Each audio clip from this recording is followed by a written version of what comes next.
Rebonjour, nous allons passer donc à la masterclass junior qui a été coordonnée comme chaque année par l'IEMTRIN. Il s'agit d'une session donc, qui est organisée avec l'ANJO depuis plusieurs années puisque nous avons un partenariat avec l'ANJO. Donc nous avons trois binômes, Aurore Chauvin, l'IEMTRIN, Canaf Cana et moi-même et Mélissa Santorini et Alexandre Denoyer. Donc nous allons tout de suite commencer avec le premier binôme qui va aborder donc, comment débuter un implant fac et avec la junior donc, qui est Aurore Chauvin. Aurore.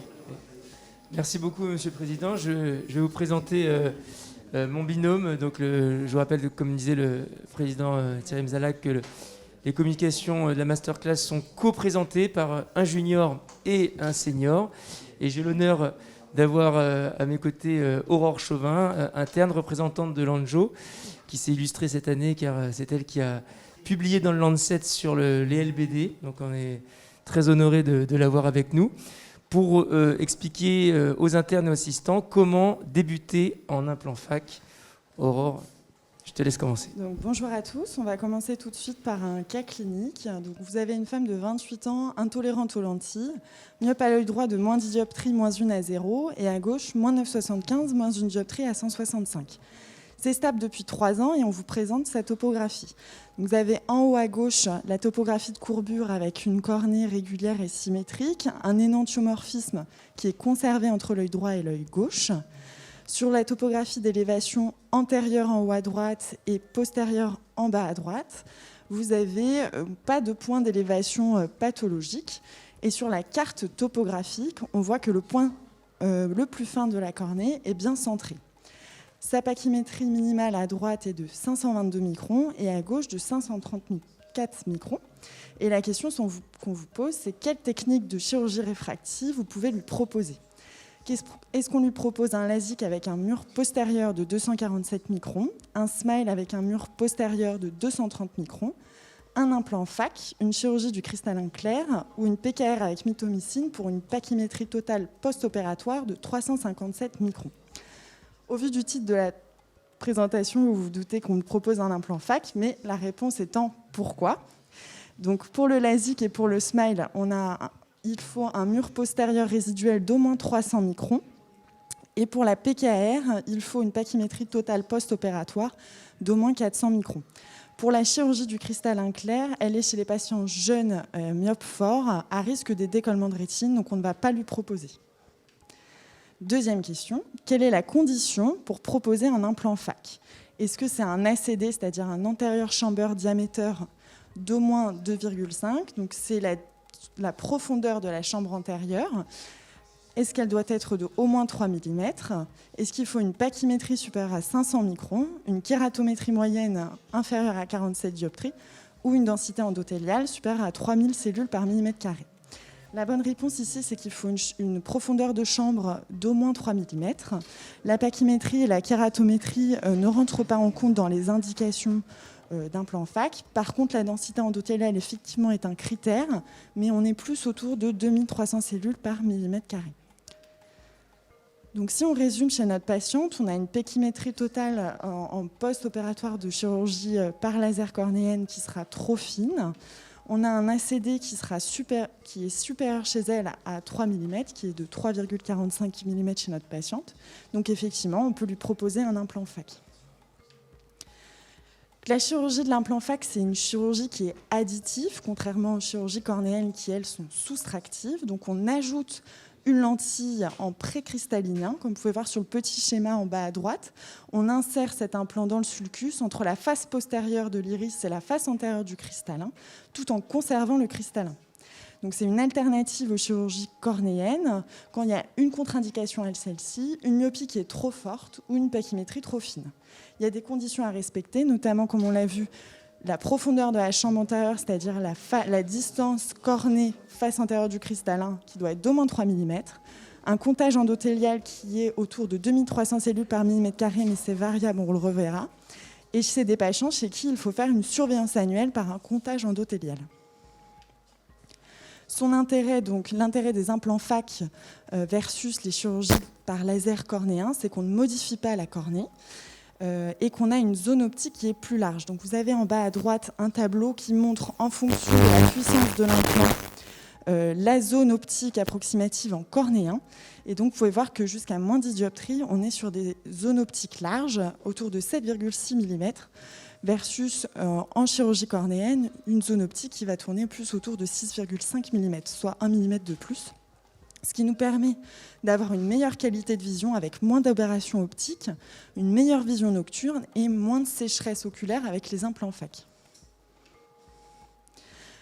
Au niveau des indications, on propose des implants FAC à des patients qui ont plus de 21 ans, qui sont intolérants aux lentilles avec une réfraction stable de plus d'1 an et qui ont une contre-indication à la chirurgie réfractive par laser. Sous-entendu, ici, on est en chirurgie réfractive, donc c'est sur des yeux normaux, sans glaucome, sans pathologie uveitique ou rétinienne. Sur le plan anatomique, on va le proposer à des yeux qui ont une profondeur de chambre suffisante, donc supérieure à 3 mm comme on l'a vu, un angle irido-cornéen supérieur à 30 degrés pour éviter le risque de blocage pupillaire et un comptage endothélial suffisant. Cette limite, elle est variable selon l'âge puisqu'on perd des cellules endothéliales tout au long de notre vie. Donc, chez un patient de 21 ans, on va mettre le cut-off autour de 2500 cellules par millimètre carré, alors que chez quelqu'un de 40 ans, il sera plutôt vers 2000 cellules par millimètre carré. On vous pose la question suivante, quels sont les types d'implants FAC qui existent aujourd'hui ?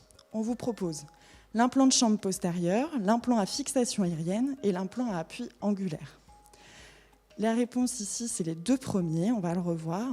Historiquement, ils ont tous existé. Simplement, l'appui angulaire, donc l'implant à appui angulaire, a été retiré du marché pour des problèmes cornéens et d'hypertonie. Les implants à fixation aérienne, ils existent, mais ils sont délaissés au large profit des implants de chambre postérieure qui sont en grande majorité posés aujourd'hui. Il en existe deux types. On a aujourd'hui l'ICL de Star qui est commercialisé et l'IPCL de Vision Care. Donc Star a produit des implants FAC depuis les années 93 et ils ont, avec le V4C en 2011, développé la technologie du Central Flow. Donc c'est un trou central qui va permettre à l'humeur aqueuse de passer de la chambre postérieure vers la chambre antérieure en diminuant ainsi le risque de blocage pupillaire et qui nous permet de ne plus réaliser d'iridectomie en péropératoire. C'est des implants qui sont hydrophiles en copolymère de collagène avec des corrections qui peuvent être sphériques et toriques. En sphérique, on a une correction myopique qui est totale jusqu'à moins 15 dioptries et qui va être partielle jusqu'à moins 18 dioptries. En cylindrite, on peut aller jusqu'à 6 dioptries d'astigmatisme. Plus récemment, ils ont développé le V5 EVO+. L'intérêt de cet implant, c'est que la zone optique est plus large que celle du V4C. On va revenir sur cette notion. Au niveau du prix, pour vous donner un ordre d'idée, sur un implant myopique pur, on va être à 790 € par œil et en torique, on va être sur du 990 € par œil. Pour revenir rapidement sur la notion de diamètre et de zone optique, le diamètre, ça va être le diamètre total de l'implant qu'on insère dans le sulcus, qu'il est variable pour pouvoir permettre de s'adapter à la taille des yeux de nos patients. Et la zone optique, c'est la zone utile centrale au patient. Et en V5, comme on l'a vu, elle va de 5 à 6 mm, ce qui nous donne une zone cornéenne plus grande, jusqu'à 7,4-7,6 mm. Pour l'IPCL, c'est un implant plus récent, qui est indien, qui a également la technologie du trou central. Vous avez 2 trous supplémentaires qui permettent, lorsqu'on l'insère, de savoir où le placer. Ces 2 trous doivent être placés en supérieur.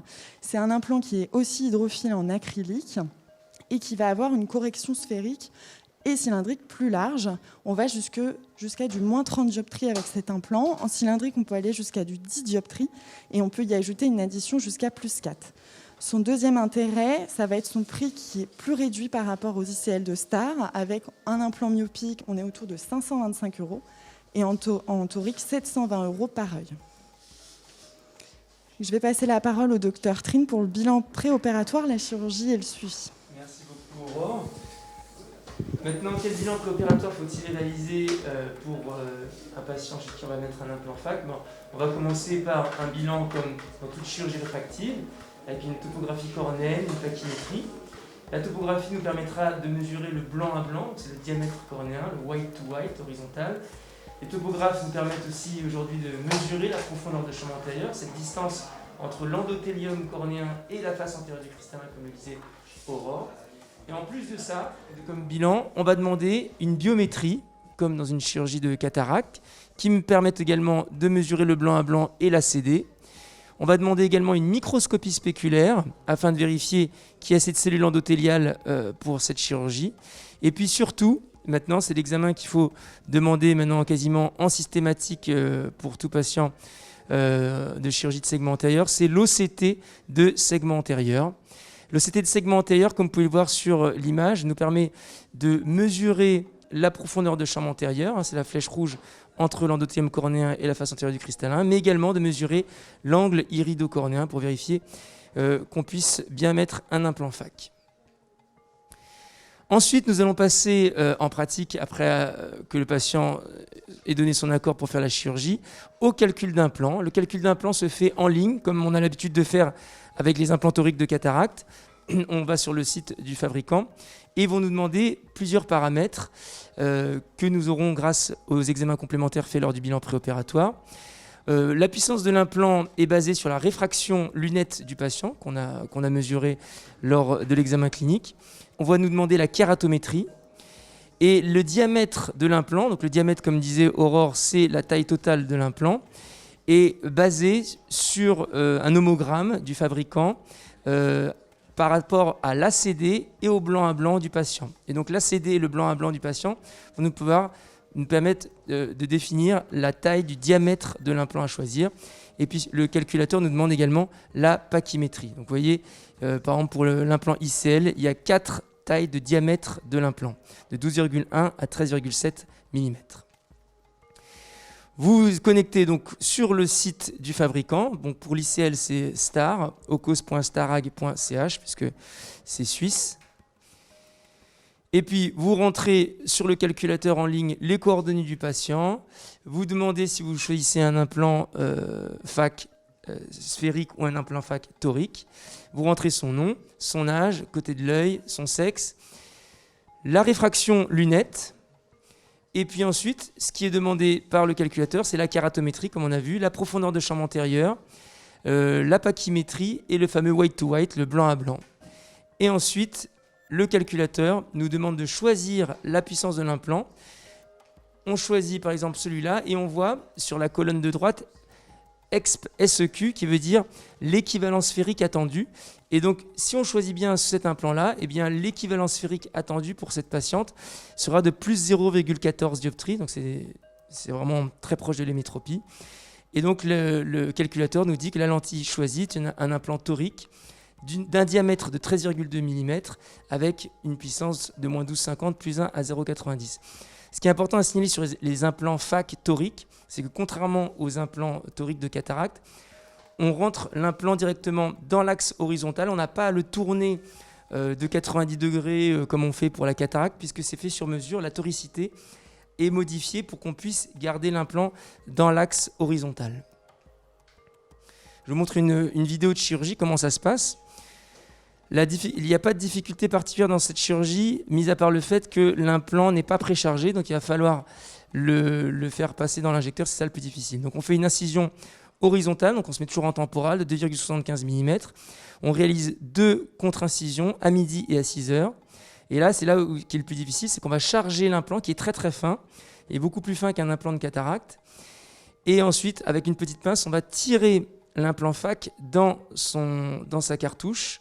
Donc faire attention parce qu'il est très très fin, on peut le déchirer, ça m'est déjà arrivé. Et on va l'injecter à travers l'incision de 2,75 et vous allez voir l'implant va se déplier, donc il va bien se mettre devant le cristallin. C'est une chirurgie, on garde le cristallin, c'est pour ça qu'on dit implant phaque. Donc il faut faire très attention bien sûr de ne pas toucher l'endothélium ni le cristallin. Et ensuite à travers les contre-incisions de midi et 6 heures, on va simplement glisser les aptiques de l'implant sous l'iris pour bien qu'il soit en chambre postérieure. Donc faire attention de ne pas traumatiser la zonule du cristallin, on va faire ça très doucement, mais bon ça se passe très bien sous visqueux. Et une fois qu'il est bien mis, on va placer l'implant, si c'est un implant torique, dans le bon axe, mais qui est très proche de l'axe horizontal comme je l'ai dit. Et on va finir par laver le visqueux, j'utilise la canule d'irrigation aspiration. Et ensuite, on va resserrer l'iris avec un myostat pour refermer l'iris. Et la chirurgie est finie. Elle est encore plus rapide qu'une chirurgie de cataracte. On fait l'hydratation des berges. Pas de suture, évidemment. Et le patient revoit très bien quasiment dès le lendemain. Et vous voyez le petit trou du centre à flot, comme vous en parlez, Aurore. Les résultats de la chirurgie par implant FAC sont excellents. Les résultats réfractifs dans les différentes études montrent un équivalent sphérique moyen à 8 ans de moins 0,5 dioptrie. C'est très stable dans le temps. Et les patients atteignent l'hémétropie à plus ou moins 0,5 dioptrie dans 90% des cas. Donc on a vraiment une excellente prédictibilité de cette chirurgie. Les complications sont rares. Néanmoins, il faut bien le prévenir le patient, notamment la survenue de cataracte, à peu près 0,61% sur 6 ans. Et dans les études à grand recul, on trouve une cataracte dans 13,8% à 12 ans, mais avec un implant d'ancienne génération qui était la V3, parce qu'aujourd'hui on est avec de la V5. Donc il faut vraiment prévenir les patients que l'implant FAC qu'ils vont avoir ne va pas rester à vie, puisqu'ils auront plus tard une cataracte. Et à ce moment-là, on enlèvera leur implant, on enlève la cataracte, on leur mettra un nouvel implant qu'ils garderont à vie. La perte endothéliale est évaluée due à la chirurgie à 0,1 à 8,5%. Et la perte endothéliale à plus long terme est évaluée à 6,4%. Les autres complications possibles sont la dispersion pigmentaire, la fermeture de l'angle, et également le bloc pupillaire, mais depuis qu'on est passé avec le trou central, cette complication est beaucoup plus rare. Enfin, pour la surveillance, il faut déjà vérifier que la taille de l'implant, donc le sizing, le diamètre a été bien choisi, et on peut l'estimer grâce à ce qu'on appelle le volt. Le volt, c'est la distance entre la face antérieure du cristallin et l'implant. Alors vous pouvez voir sur l'OCT l'implant qui est sous l'iris, et le cristallin, c'est la ligne hyperréflective la plus en bas. Et on va mesurer l'espace entre le cristallin et l'implant. Vous pouvez voir avec cette flèche rouge qui évalue ici à 291 microns. Et il faut un volt idéal, c'est entre 250 et 750 microns. Si le volt est plus petit que 250 microns, il y a un risque de contact avec le cristallin et donc de cataracte accrue. Et si par exemple le volt, l'espace entre le cristallin et l'implant est supérieur à 750 microns, eh bien, ça veut dire que le diamètre était trop élevé et qu'il y a un risque de glaucome par fermeture de l'angle. Ne pas oublier pour la surveillance le plus important, c'est la microscopie spéculaire qu'il faut réaliser de manière annuelle. Il faut bien prévenir le patient. Même certains collègues font signer une feuille aux patients qui s'engagent à faire une surveillance annuelle. S'il y a une perte de 20% ou si on arrive à une microscopie spéculaire inférieure à 1500 cellules par millimètre carré, il faut bien faire une microscopie tous les 6 mois, surveiller. Puis si vraiment on a une perte de plus de 1% par an, il ne faut pas hésiter à procéder à l'ablation de l'implant FAC. Mais depuis qu'on est passé aux implants FAC de chambre postérieure, nous n'avons plus de problèmes endothéliaux comme on avait avec les implants FAC de chambre antérieure. Pour finir et pour conclure, vous avez bien compris que l'implant FAC fait maintenant partie de l'arsenal thérapeutique de chirurgie réfractive.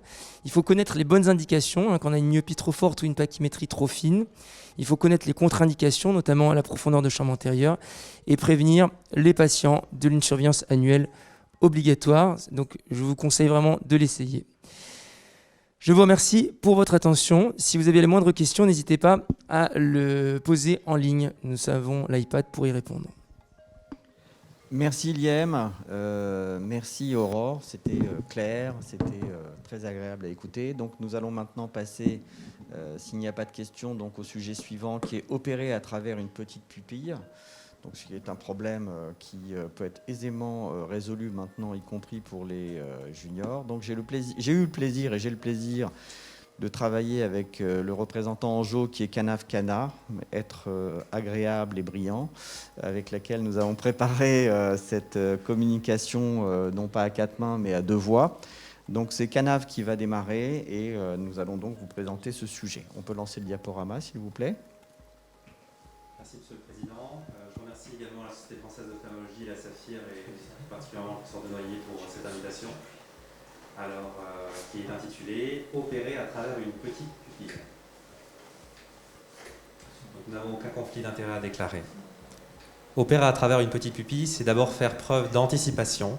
Et avant l'intervention, il y a certains facteurs à rechercher, à identifier comme étant des facteurs de risque de mauvaise dilatation, avec en tant que chef de file l'utilisation d'alpha-bloquants, le tamsulosine ou l'alfusosine chez des patients traités pour une hypertrophie bénigne de prostate. Une autre cause très fréquente de petites pupilles est également la présence de synéchie chez des yeux uvéitiques. Donc il est très important en préopératoire d'évaluer la dilatation préopératoire afin d'anticiper ces problèmes et d'éviter des situations complexes à risque de complications comme celle-ci. Voilà. Pendant l'intervention, est-ce qu'une petite pupille est synonyme de gros ennuis? Ici, vous avez une vidéo qui est un extrait de Rio ne répond plus, où Jean Dujardin va se cracher, tout simplement. Donc nous allons vous exposer l'arsenal thérapeutique pour éviter ce crash péropératoire ou post-opératoire. Premièrement, pour débuter, quelles sont les méthodes de dilatation pupillaire réversible? L'injection de substances viscoélastiques, l'injection intracamérulaire de Midrane 3, les étirements iriens, la pose d'un anneau de Malugine, de crochet à iris, ou encore les sphinctérotomies. Voilà, quelques secondes de réflexion. Donc, parmi ces méthodes de dilatation, elles le sont toutes, à l'exception des sphinctérotomies. Alors, quel arsenal thérapeutique avez-vous à disposition pour induire la mydriase? Eh bien, il existe deux grandes familles de méthodes, la dilatation pharmacologique ou mécanique. Parmi la dilatation pharmacologique, vous avez l'instillation de collyre mydriatique, la pose d'un insert tel que le mydriacer, ou encore l'injection intracamérulaire en péropératoire d'une substance à la fois mydriatique et anesthésique telle que le Midrane. En ce qui concerne la dilatation mécanique, il y a tout simplement l'injection de visqueux, cohésif ou dispersif, et on peut également avoir recours à d'autres méthodes telles que l'étirement irien, la pose de crochet irien ou encore d'un anneau de Malugine. Pendant l'intervention, il peut être très utile de pouvoir maintenir cette mydriase par l'adjonction d'adrénaline 1%, par exemple une ampoule dans une poche de 250 cc de BSS. Voilà une première vidéo d'une pose d'un anneau de Malugine. C'est un anneau qui passe par des incisions cornéennes de 2 mm. Préalablement à sa pose, comme pour les crochets iriens, l'injection de visqueux au niveau du sulcus permet d'ouvrir cet espace et donc de faciliter le positionnement soit de l'implant, soit des crochets. On guide le premier œilleton sous l'iris, puis ensuite on va venir guider les œilletons latéraux, également au niveau de l'iris, tout en poursuivant l'injection. Que l'on termine, et grâce à un micro-manipulateur ou un crochet de Lester, on va positionner le quatrième œilleton et obtenir une mydriase efficace pour poursuivre l'intervention. Voilà une autre vidéo de la pose des crochets à iris. Vous pouvez utiliser un couteau de 15 degrés au limbe et il vaut mieux pratiquer des incisions assez verticales pour avoir une mydriase efficace et pouvoir poser ces crochets sans difficulté et éviter d'avoir des hernies, des ectropions plutôt iriens. Et après, on peut poursuivre l'intervention. Dans le package des crochets à iris, vous en avez 5, donc vous pouvez en poser 4 ou 5 selon votre myosis. Deuxième QCM, syndrome de l'iris flasque. Que faites-vous? Premièrement, vous arrêtez les alpha-bloquants. Deuxièmement, vous réalisez des étirements iriens. Troisièmement, vous posez des crochets à iris de manière systématique ou un anneau de Malugine de manière systématique. Et enfin, vous réduisez la hauteur ou la pression de perfusion. On sait que dans le syndrome de l'iris flasque, lié à l'utilisation d'alpha-bloquants, il peut y avoir des modifications histologiques définitives qui font que l'arrêt des alpha-bloquants peut être discuté, mais n'a pas fait la preuve de son efficacité. Les étirements iriens à l'aide de crochets de Sinskey, par exemple, peuvent également être réalisés, mais ce n'est pas la meilleure indication, on y reviendra tout à l'heure. La pose de crochet irien ou d'un anneau de Malugine n'est pas systématique et dépend en réalité du degré de sévérité de syndrome de l'iris flasque qui vous sera abordé par le Dr Hamzalag en suivant. Et enfin, vous pouvez réduire la hauteur ou la pression de perfusion car elle permet d'éviter une hernie irienne par les incisions. Voici une vidéo d'un syndrome de l'iris flasque avec une pupille se dilatant peu. On va commencer par des incisions cornéennes pour ensuite poser un anneau de Malugine. Et vous voyez que sur l'incision, l'iris est déjà tracté et la pupille se déforme. Chez un patient qui est hypermétrope avec une chambre antérieure étroite, ce qui rend encore plus difficile la pose de l'anneau. Donc il faut procéder avec délicatesse et aller jusqu'à l'aire pupillaire au centre pour déployer l'anneau. Puis on procède progressivement en mettant le premier œilleton, mais vous voyez que l'iris est encore attracté. on injecte jusqu'au bout l'anneau. Et contrairement à la vidéo précédente, vous voyez que vous avez un œilleton latéral qui est en place, l'autre non. Donc là, on va venir, avec un crochet de Lester, positionner l'œilleton postérieur et terminer en positionnant l'œilleton latéral qui n'est pas enclenché.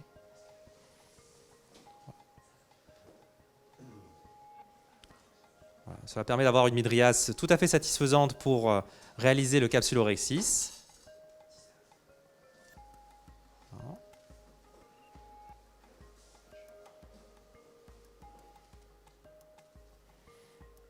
Une fois le capsulorhexis terminé, vous voyez, l'iris est tout de suite attiré par l'incision. Et là, il y a besoin d'une petite manipulation avec le micromanipulateur pour éviter que la sonde de phacoémissification vienne en conflit avec l'anneau et l'iris. Voilà. Et puis ensuite, on poursuit l'intervention. Donc vous avez vu que grâce à ce système de dilatation mécanique, le pronostic de ces petites pupilles a totalement changé.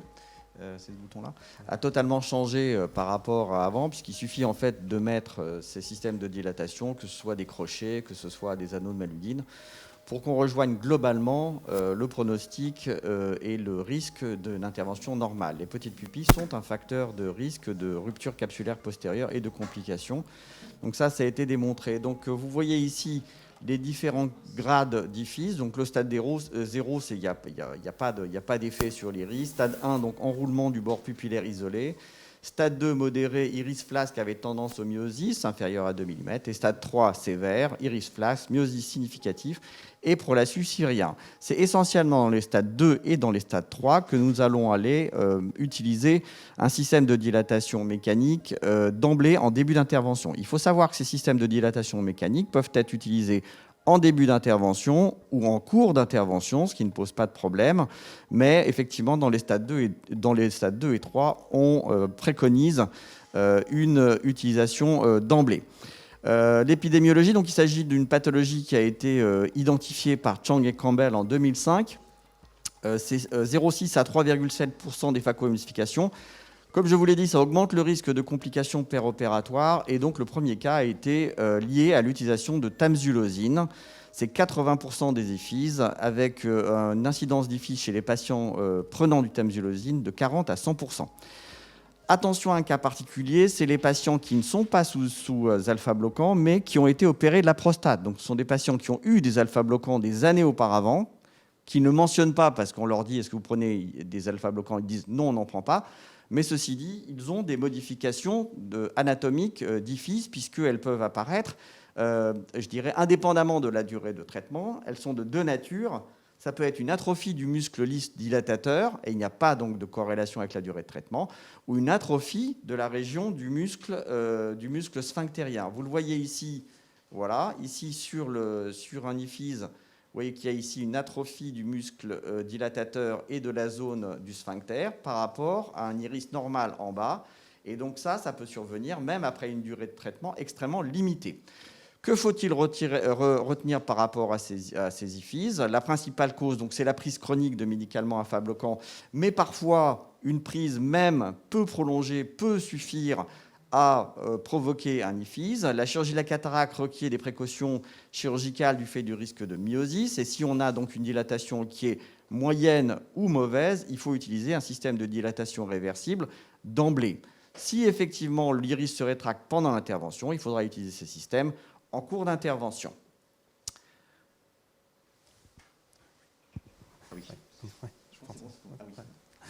Alors, un troisième QCM sur les synéchies irido-cristalliniennes. Que faites-vous? Vous injectez du visqueux pour réaliser une viscodissection, vous procédez à une ablation des synéchies, vous réalisez des étirements iriens, vous posez un anneau de Malugine ou des crochets de manière systématique, ou vous réalisez des sphinctérotomies. Donc les réponses justes sont l'injection de visqueux pour réaliser une viscodissection des synéchies. Cela peut parfois suffire. Si ce n'est pas suffisant, on peut procéder à l'ablation des synéchies, par exemple avec une pince à capsulorhexis. Puis ensuite, étant donné que le sphincter pupillaire fonctionne chez ces patients contrairement aux IFIS, on peut parfois se satisfaire d'étirements iriens. Et donc la pose d'un anneau de Malugine ou de crochet irien n'est pas systématique. Et enfin, les sphinctérotomies, c'est une proposition qu'on vous a mis dans les 3 QCM, mais c'est quelque chose qui n'est plus pratiqué. traumatique et invasif, et surtout compte tenu de tout l'arsenal thérapeutique dont on dispose à l'heure actuelle. Donc voici une vidéo qui ne démarre pas. Voilà. Donc il s'agit d'un patient qui a des synéchies suite à une iridectomie chirurgicale. Donc vous voyez, en premier temps, on réalise une hydrosection qui n'est pas suffisante, puis l'injection de visqueux qui n'est pas non plus suffisante, et enfin, on utilise une pince à capsulorhexis pour disséquer cette membrane cyclitique au bord pupillaire progressivement, et vous voyez qu'on a un plan de clivage. Donc l'iris est intègre. Voilà, et donc on procède de manière progressive sur 360 degrés, et on arrive finalement à libérer ces synéchies. Puis on réinjecte du visqueux, et là on réalise des étirements aériens avec 2 crochets de Sinski qui permettent d'avoir une mydriase tout à fait satisfaisante. Donc vous allez voir, l'étirement se fait en plusieurs temps.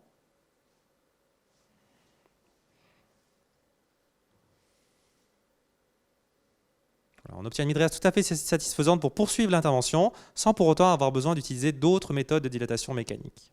En effet, là, dans ce cas-là, l'iris n'est pas flasque en fait. Une fois qu'il est étiré, ça tient dans la bonne position. Donc, les principales techniques en ce qui concerne les synéchies, donc, quand c'est des adhérences iridocristalliniennes, comme vous a dit Canav, donc hydrosection avec du BSS et de l'adrénaline diluée, et à l'aide d'une canule à hydrodissection, donc il faut passer derrière les synéchies. Puis viscosection, et parfois c'est suffisant, c'est-à-dire que si effectivement il existe des synéchies localisées, ça peut être tout à fait suffisant pour avoir une dilatation et pouvoir opérer. Avec une substance viscoélastique ou cohésive ou dispersive, section mécanique à la spatule rétro-aérienne, c'est rare qu'on ait à recours à ce genre de technique. En général, la viscodissection est largement suffisante. En cas de membrane cyclitique, donc synéchiorhexis, mais il n'est pas toujours possible parce qu'on n'a pas toujours ce beau plan de clivage comme vous avez vu là, mais fréquemment on a un plan de clivage intéressant. Sinon, on fait une ablation en fait des synéchies, zone par zone en fait à la pince à capsulorhexis. On peut s'aider d'un ciseau à commande distale, évidemment pas pour faire des sphinctérotomies, mais pour pouvoir réaliser une ablation de cette membrane et trouver le plan de clivage. La plupart du temps, franchement, ce plan de clivage est trouvable. En ce qui concerne la dilatation, le stretching, l'étirement, il faut savoir qu'il peut être utilisé. Il peut être réalisé avec 2 instruments, quasiment n'importe quel instrument, une pince à rhexis, un crochet de Lester, etc. Mais il peut être réalisé également avec un dilatateur de Biller, qui est un instrument qui permet de dilater sur plusieurs points d'appui à travers une incision de 2 mm. Donc c'est aussi une possibilité. En conclusion, concernant ces petites pupilles, la stratégie de dilatation aérienne ne peut être envisagée qu'après injection intracamérulaire de soluté adrénalinée. Il faut vérifier effectivement que les gouttes que les collyres dilatateurs ont été bien mis, et de substances viscoélastiques. Donc ça, c'est le bilan de départ. Puis étirements aériens, comme vous avez vu, qui ne sont pas systématiques. Malugine et crochet ne sont pas non plus systématiques, mais sont de plus en plus utilisés. Et franchement, ça a totalement modifié le pronostic de ce type d'intervention. Une fois que vous avez ces systèmes en place, vous pouvez opérer dans des conditions tout à fait convenables. La technique est délicate et rigoureuse, mais elle est tout à fait réalisable. Le patient doit être informé puisqu'il s'agit d'un risque spécifique, et le chirurgien doit faire preuve de rigueur. Voilà, donc Canav et moi, nous vous remercions, et everything is going to be fine in the end. On en est persuadé grâce à ce qu'on vient de vous dire. Merci. OK. Donc là maintenant, je vais introduire donc la dernière équipe avec donc pour l'Anjou, Mélissa Santorini et le professeur Alexandre Denoyer, ils vont donc nous présenter Ne pas avoir peur du LASIK hypermétropique. Je vous laisse la parole. Liam, vous pouvez revenir ? Merci beaucoup. Donc l'objectif de cette session Saphir-Anjou, c'était d'essayer d'aborder des sujets qui peuvent initialement faire un peu peur aux moins expérimentés. Et donc nous avons décidé avec Mélissa de vous présenter et de vous parler de chirurgie réfractive de l'hypermétrope, puisque évidemment la plupart du temps on traite des myopes ou des myopes astigmates. Et puis on a quand même une certaine demande d'hypermétrope avec des patients qui ont des caractéristiques fonctionnelles, visuelles, anatomiques, un âge différent aussi. Et donc, on va essayer de vous exposer tout ça. Alors, bonjour à tous. On commence tout de suite par un cas clinique. Donc, c'est une patiente de 35 ans, Eve, qui vient parce qu'elle est intolérante aux lentilles souples et qu'elle souhaite un avis pour une chirurgie réfractive. Elle porte plus 1,50 dioptries aux deux yeux. Lorsqu'on fait un brouillard, on retrouve plus 2 et plus 2,25. D'un point de vue des antécédents, on n'a rien de particulier. L'examen ophtalmo est complètement normal. Évidemment, on réalise une topographie dont on vous met les images juste ici.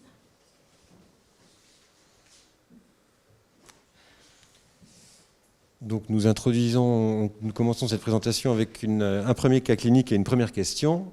Quelle est votre stratégie de prise en charge? Donc une abstention thérapeutique, réfraction sous cycloplégie, puis une décision de chirurgie réfractive cornéenne, un LASIK hypermétropique, une picaire hypermétropique ou un presbyLASIK. Je vous laisse quelques secondes. Alors Mélissa, toi, tu ferais quoi? Donc, a priori, la patiente paraît comme ça éligible à un traitement par LASIK, mais d'abord, il faudrait faire une réfraction sous cycloplégie, puis éventuellement donc, la décision de chirurgie. Donc, réponse B. Ça nous amène tout de suite aux indications. Donc, on a deux grands groupes.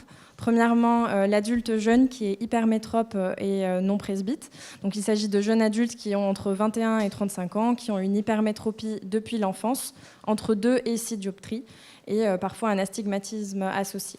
On pose la limite à 6 dioptries parce qu'au-delà, on considère que le volume cornéen qu'il faudra retirer sera trop important, ce qui entraînera un risque de régression par la suite.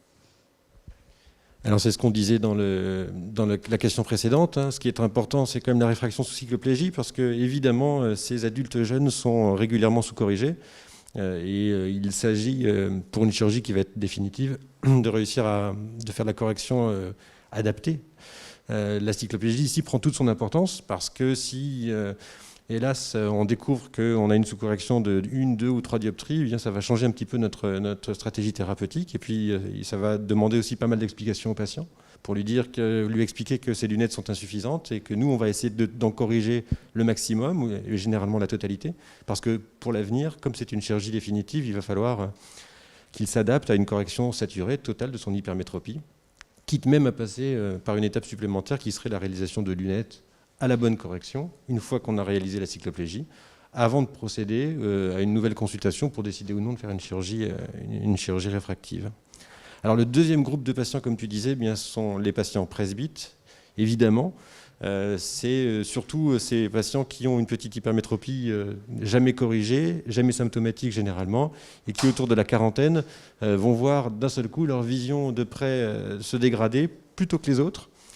Leur vision de loin, pas toujours correcte, et éventuellement apparaître une symptomatologie, une fatigue visuelle, des céphalées. Et donc, c'est vrai que sur une consultation de chirurgie réfractive, dans la catégorie des hypermétropes, souvent, on retrouve une catégorie de patients entre 40 et 45 ans qui viennent pour se faire opérer, qui, eux, n'ont pas conscience qu'ils étaient presbytes, qu'ils étaient hypermétropes auparavant, depuis plusieurs dizaines d'années, et chez qui donc il va falloir réfléchir à la meilleure stratégie thérapeutique possible pour la correction d'hypermétropie et de la presbytie, généralement au même moment. On passe tout de suite aux particularités techniques de cette chirurgie. Donc, comme pour tout LASIK, on utilise deux lasers. Premièrement, le laser femtoseconde qui permettra de créer la découpe d'un capot, qui sera ensuite soulevé par le chirurgien pour permettre au deuxième laser, le laser excimer, de délivrer le profil d'ablation pour corriger la métropie. Donc jusque-là, c'est complètement identique au LASIK pour la myopie. Mais par contre, par la suite, donc le profil d'ablation, lui, sera complètement différent, évidemment, puisqu'au lieu de creuser au centre, on va créer un sillon périphérique sous le capot pour augmenter la cambrure cornéenne. Deuxième différence, la zone d'action du laser excimer est également plus étendue. Premièrement, parce que le volume de tissu cornéen qui est requis pour corriger une hypermétropie est plus important que celui nécessaire à la correction de la myopie, à nombre de dioptries égales. Et deuxièmement, parce qu'il faut créer une zone de transition d'1 à 2 mm pour créer une pente douce entre le sillon périphérique cornéen et le reste de la cornée, donc pour que la transition ne soit pas trop abrupte. La zone optique efficace est généralement réduite par rapport à un traitement de myopie. Et donc cette zone de transition qui est indispensable est malheureusement aussi responsable d'aberrations induites. Alors voilà, donc comme tu le dis, souvent c'est une chirurgie qui est plus consommatrice de tissu, surtout en périphérie. Alors ça tombe quand même bien puisque la cornée est plus épaisse en périphérie qu'au centre, mais on va assez souvent, pour des raisons de consommation tissulaire ou bien pour des raisons de capot de LASIK pas suffisamment importants, réduire le diamètre de la zone optique pour diminuer le volume d'ablation ou bien pour simplement pouvoir réaliser la photoablation quand on a été obligé de faire un capot de LASIK un peu plus petit sur des petits yeux avec parfois une réalisation de la partie femto pas toujours évidente. Et à chaque fois qu'on va réduire cette zone, eh bien, on va induire un taux d'aberration sphérique négative un peu plus élevé. On augmente, on majeure le risque d'asymétrie du traitement, de décentrement et le risque de régression. Et donc la chose était à peu près équivalente en réciprocité avec les grandes pupilles, raison pour laquelle il faut tout de même faire attention à la pupille des patients en ambiance mésopique et en ambiance photopique pour être certain qu'on n'a pas affaire à un patient qui a une pupille naturellement dilatée au-delà de 5 mm, car on sait dans ces cas-là qu'il sera très sensible au centrage du traitement et très sensible aux aberrations que le traitement induit naturellement, puisque comme tu l'as bien expliqué, ce traitement consiste à réaliser une gouttière périphérique avec une large zone de transition qui va indirectement induire un bombement central. Une autre particularité technique très importante, c'est le centrage qui est essentiel, d'où la nécessité d'un eye tracking performant. En effet, on va sculpter au niveau de la périphérie cornéenne, comme je l'ai dit tout à l'heure, donc sur une distance un peu plus grande. On va réaliser aussi une zone de transition de bonne qualité de préférence. Donc le nombre de tirs de laser sera beaucoup plus important pour la correction de l'hypermétropie que pour la correction de la myopie. Le centrage est donc évidemment essentiel au bon résultat. Donc, il nous faudra un laser qui sera muni d'un système de poursuite oculaire, donc l'eye tracking, d'une reconnaissance irienne pour compenser le shift pupillaire et le mouvement de cyclorotation. Et donc, comme j'ai un peu plus, hélas, de bouteilles que toi, l'autre condition, en réalité, c'est d'avoir un patient qui coopère bien.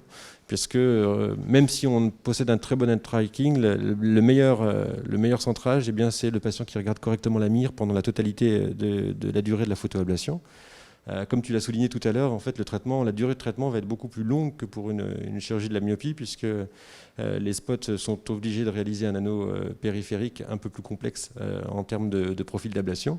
Et donc, pendant toute la durée de ce traitement, qui va durer 10, 20, 30 secondes, eh bien, le patient va devoir regarder la mire. Le tracker, évidemment, est là pour nous sauver, mais il n'y a rien de mieux généralement qu'un patient qui regarde bien la mire à fixer pour garantir un centrage efficace.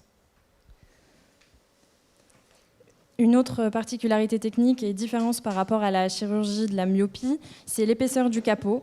Donc, je rappelle que le capot se compose de la couche de l'épithélium et du stroma cornéen superficiel.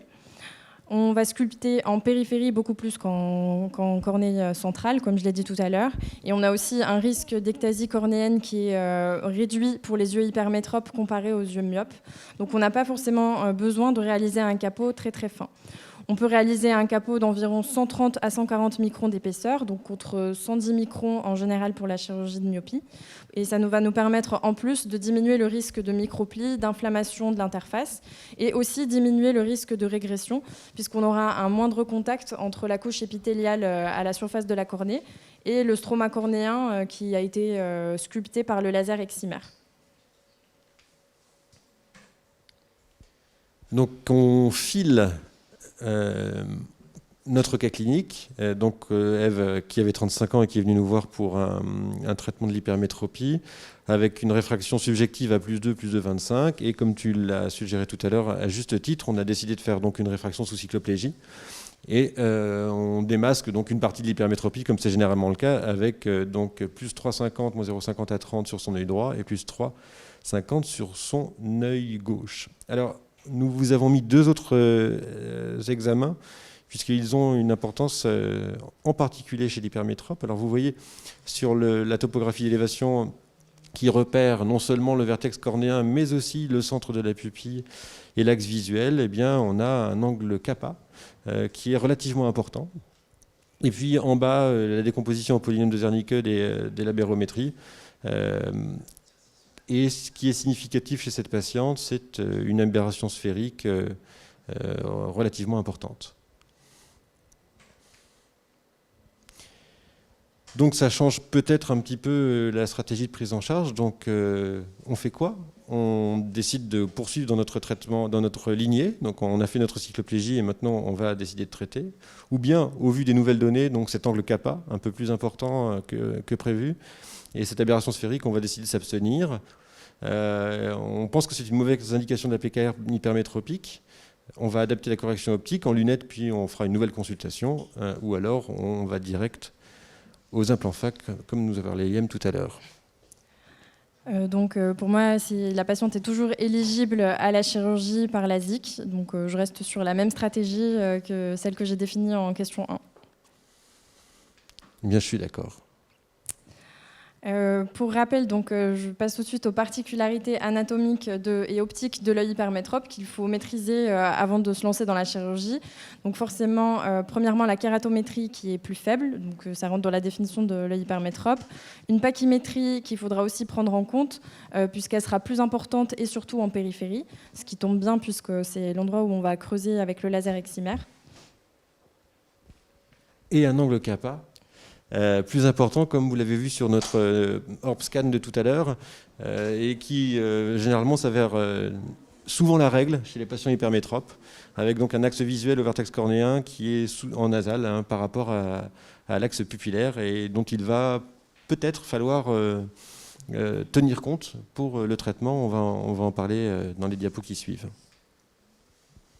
Donc vous voyez, donc ici, on a sur cet Orb scan un angle kappa relativement important. Donc, je vous invite systématiquement, quand vous regardez une topographie, et en particulier chez l'hypermétrope, d'une part, à regarder la taille de la pupille, qui va vous indiquer tout de même si vous n'êtes pas en face d'un patient avec des pupilles larges qui posera d'autres soucis, en particulier ces soucis d'aberration induite qui sont sensibles, auxquels les patients à grande pupille sont sensibles, dans leurs activités visuelles quotidiennes. Et puis cet angle kappa qu'il va peut-être falloir prendre en compte. Et grosso modo, on admet qu'au-delà de 7 degrés, eh bien, il va falloir faire quelque chose. Et au-delà de 10 degrés, c'est sûr. Donc, quand ça dépasse 10 degrés, donc, on vous parlait tout à l'heure du centrage qui est essentiel, de la nécessité d'avoir un eye tracking performant, la nécessité d'avoir une bonne coopération du patient. Mais si on a un angle kappa important, je conseille tout de même de recentrer le traitement sur l'axe, puisque sinon on risque des imprécisions réfractives et la génération d'aberrations asymétriques, en particulier de l'astigmatisme induit et du coma de 3e ordre. Et donc sur des angles supérieurs à 10 degrés, on a intérêt à recentrer son traitement avant de démarrer la photoablation. En ce qui concerne les résultats opératoires, on considère qu'ils sont meilleurs quand l'hypermétropie est faible ou moyenne. Donc c'est pour ça qu'au-delà de 6 dioptries, d'autres techniques sont préférables. L'amélioration de l'acuité visuelle est relativement rapide. Elle s'effectue d'abord de près, en quelques heures à quelques jours, puis de loin, en quelques jours à quelques semaines. Donc c'est une modalité dont il faudra bien informer le patient en préopératoire. Ça s'établit comme ça puisqu'on décide en général de surcorriger transitoirement le patient de 0,5 à 1 dioptrie, c'est-à-dire que le patient sera initialement un petit peu myope, d'où la récupération qui se fera d'abord de près, puis de loin. On fait ça pour compenser la régression dont on va vous reparler plus tard. On considère que le patient est stabilisé à 3 mois. C'est d'ailleurs à ce moment-là qu'on peut éventuellement faire des retouches si c'est nécessaire. C'est vrai, comme tu le dis, à la différence des LASIK myopiques conventionnels où le résultat réfractif est bien 24 heures après, et bien là, il va falloir dire au patient qu'il y a des chances qu'il soit un peu myope au début, et ce patient, il ne supporte pas trop d'être myope, puisqu'en fait, il n'a jamais eu de souci en vision de loin, avec un œil qui compensait par l'accommodation son hypermétropie. Et ses premiers soucis, généralement, sont arrivés sur la vision de près. Donc, il va falloir lui expliquer que sur les petits détails de loin, en conduite, les sous-titres à la télévision, eh bien, peut-être que pendant 1 mois ou 2 mois, ça va être un petit peu plus compliqué. Et en même temps, le rassurer en lui disant, en revanche, vous voyez, de près, ça fonctionne extrêmement bien. Et ça, il le voit tout de suite. Donc, le traitement, il est correct. Et il va se produire un processus de cicatrisation qui est normal et qui va faire que dans 1 mois ou 2 mois, eh bien, la vision de loin aussi aura atteint ses meilleures performances. Alors l'autre cas dont on parlait tout à l'heure dans les indications, eh bien c'est le patient hypermétrope et presbyte. Et c'est le cas idéal du presbylésique, puisqu'on est en face d'un patient qui a une hypermétropie qui a déclenché sa presbytie de façon plus précoce, qui est sensible, qui voit moins bien de près et moins bien de loin, et sur lequel surtout il va être beaucoup plus facile de réaliser un profil de photoablation multifocale. Alors, c'est ce que tu expliquais tout à l'heure. Déjà, la simple réalisation d'un profil d'ablation hypermétropique crée de la multifocalité avec, sur la zone de transition, une aberration sphérique induite qui donne de la profondeur de champ. Cette multifocalité, elle peut être modulée. Alors, en fonction des systèmes du laser excimer choisi, elle peut être modulée en périphérie ou en périphérie et au centre. Et donc, on va pouvoir aisément l'adapter pour réaliser un traitement de la presbytie. C'est la raison pour laquelle aujourd'hui, l'hypermétrope presbyte est l'indication de choix du presbylésique, alors que le myope et l'hémétrope sont des candidats beaucoup plus compliqués à gérer et sont rarement, à mon sens, de bonnes indications de presbylésique isolée. La chirurgie comporte évidemment aussi des risques. Donc, premièrement, les risques liés au capot, qu'on considère quand même moins fréquents que pour le laser, pour le LASIK myopique. Donc, comme je le disais tout à l'heure, l'épaisseur du capot étant un petit peu supérieure, on considère qu'il y a moins de risques de plis.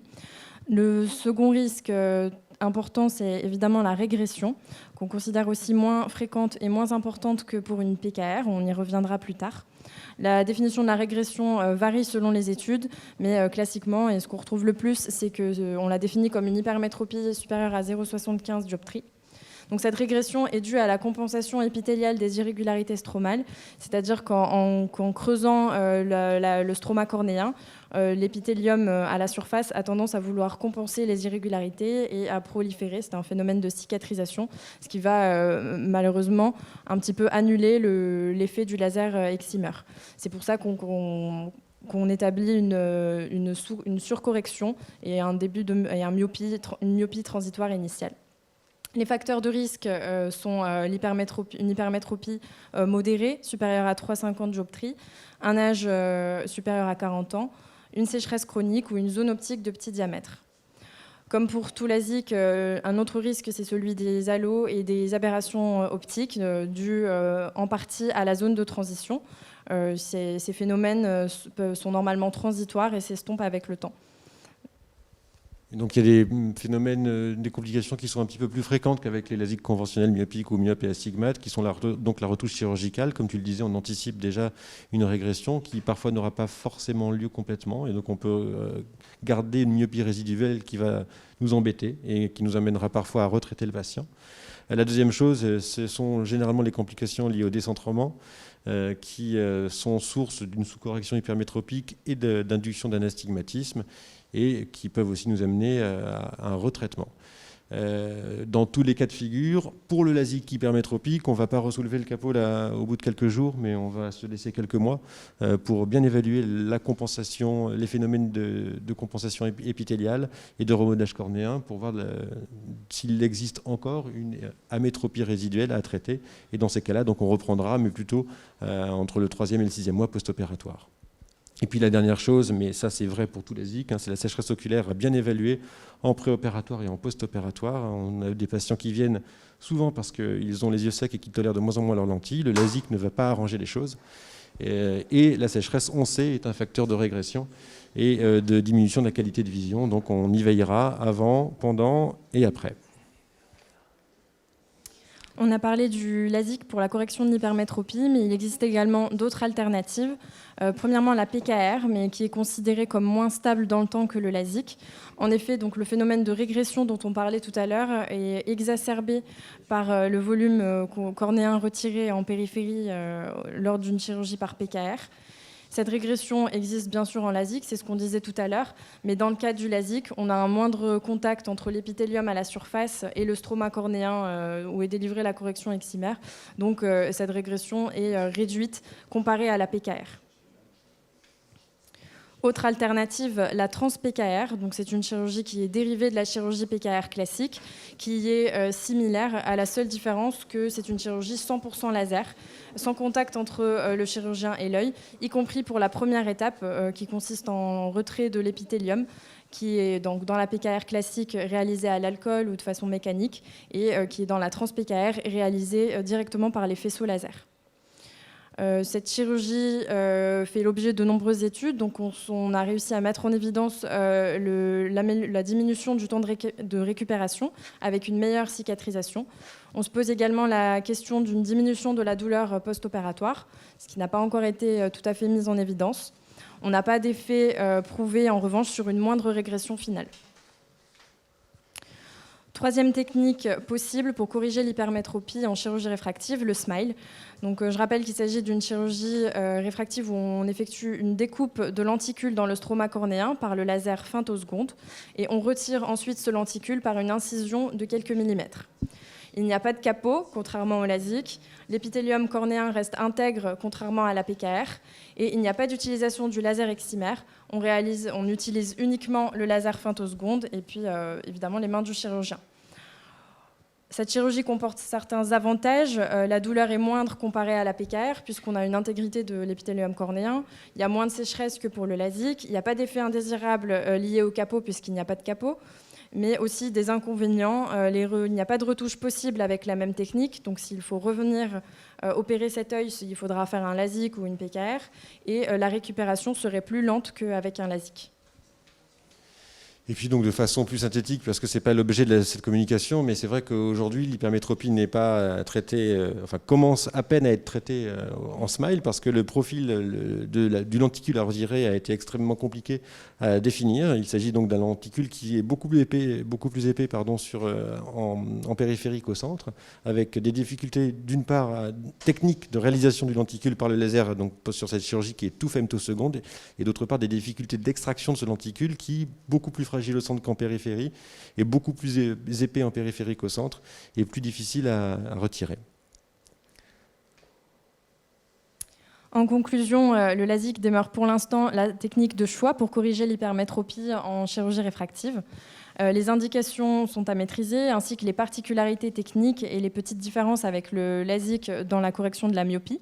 Mais une fois acquises, les résultats sont globalement prometteurs et satisfaisants pour cette technique. Comme souvent en ophtalmologie, le matériel est important. Il faut un laser qui dispose d'un eye tracking, d'une reconnaissance irienne, mais aussi un patient qui sera compliant lors de la chirurgie. Et comme on l'a dit à la fin de ce topo, d'autres techniques comme la trans-PKR, le SMILE sont en cours d'évaluation et seront peut-être plus tard la chirurgie de référence pour corriger l'hypermétropie. Merci beaucoup. Merci Mélissa pour cette Merci présentation et merci pour votre attention.